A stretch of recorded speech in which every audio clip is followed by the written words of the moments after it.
cet espace rural,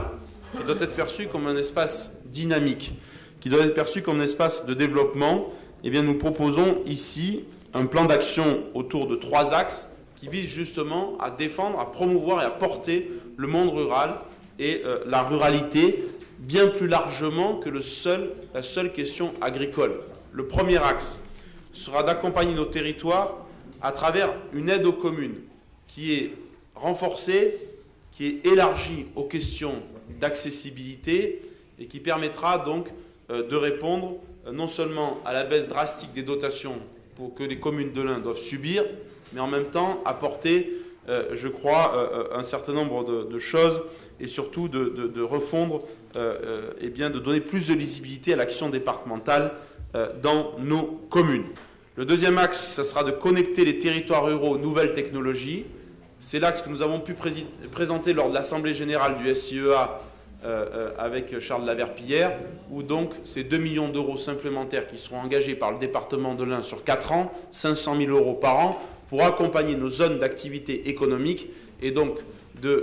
avec les intercommunalités et avec le SIEA, d'être un partenaire plein et entier. Nous venons de signer cette semaine une convention avec Orange pour la zone AMI et notamment pour les communes de Bourg-en-Bresse, Ambérieu et Oyonnax et les communes autour de Bourg-en-Bresse. Et nous voulons parallèlement à ça signer donc avec le SIEA 2 millions d'euros supplémentaires pour le fibrage de nos zones d'activité économique. Et nous répondrons également à un appel à projet sur la téléphonie mobile qui nous semble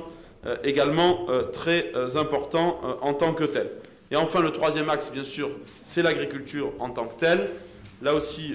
les choses vous seront présentées de manière plus détaillée. Simplement vous dire un mot, c'est que nous sommes en train, sur la question agricole,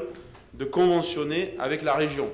Et que vous savez que c'était un point important, parce que c'était une incertitude de la loi NOTRe, de savoir si la loi NOTRe nous empêchait de poursuivre notre livre blanc sur la forêt-bois, de notre livre blanc sur la pisciculture et notre plan d'action en faveur de l'agriculture. Et qu'aujourd'hui, effectivement, les discussions sont bien avancées sur ce domaine-là et que donc, effectivement, une convention va nous permettre d'avancer et de pouvoir poursuivre notre action dans le monde agricole, nos livres blancs, bien entendu, et de ne remettre en cause aucune action dans le monde agricole. Je pense qu'il est fort utile par les temps qui courent et notamment vu l'urgence agricole dans laquelle notre pays, mais aussi, bien sûr, notre département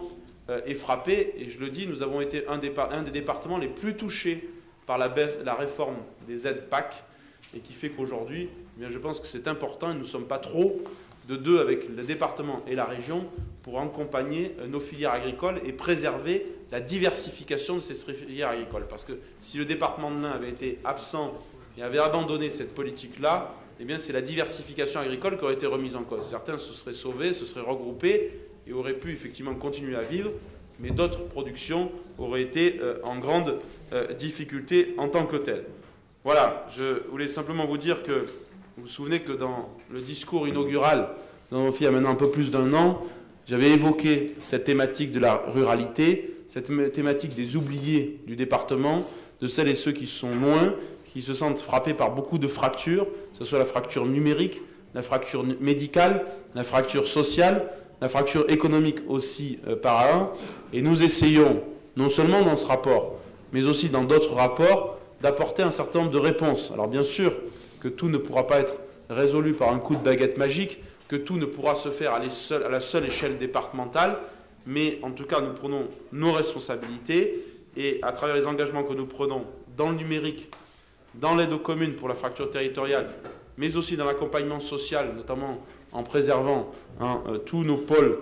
qui permettent au département d'avoir une visibilité sur nos territoires, nous apportons en tout cas un début de réponse important pour celles et ceux qui se sentent oubliés, loin, ou qui ne connaissent pas l'action du département ou l'action des collectivités locales dans leur ensemble.